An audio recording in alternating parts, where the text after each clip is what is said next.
Magandang araw sa inyo lahat. Ang impeachment complaint na inendorso ng akbayan ay isang papel na walang kalakip na kahit anong ebidensyang magpapatunay sa mga paratang na isinasaad dito. Hindi na ito bago. Matatandaan na ang impeachment laban sa akin ay naging sagot nila sa aking pag-alis sa gabinete.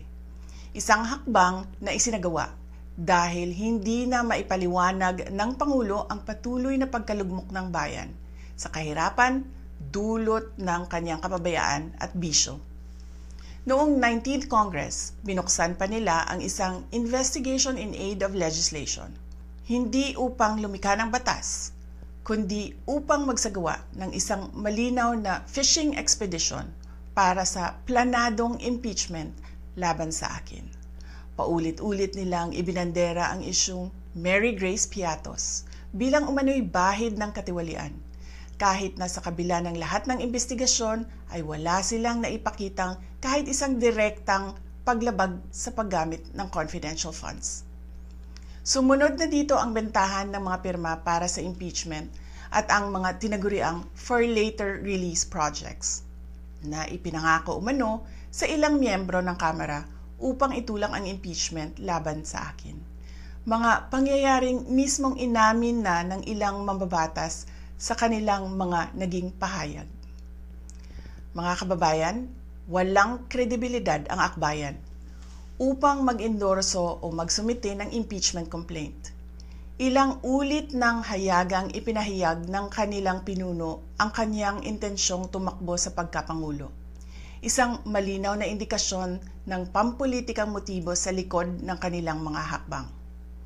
Huwag nating kalimutan ang makasaysayang talumpati noong Agosto 2024 ni Risa Ontiveros, kung saan malinaw niyang inilahad ang tunay na motibo ng akbayan bilang isang grupo. At habang ang anak niya ay may kapangyarihan pa, hindi magiging madali ang ating laban. While VP Sara is in power, the threat of a full-blown Duterte comeback is still a very real and present danger. For one, they are supported by one major superpower, China. Kaya malinaw na lahat ng ito ay isang uri ng harassment at pang-aabuso sa proseso ng impeachment ng grupong akbayan. Hindi malinaw kung ano ang ipinaglalaban nila para sa kaayusan ng bayan. Pero napakalinaw ng kanilang pamumulitika at pagpapahirap sa usaping diplomasya ng ating bansa.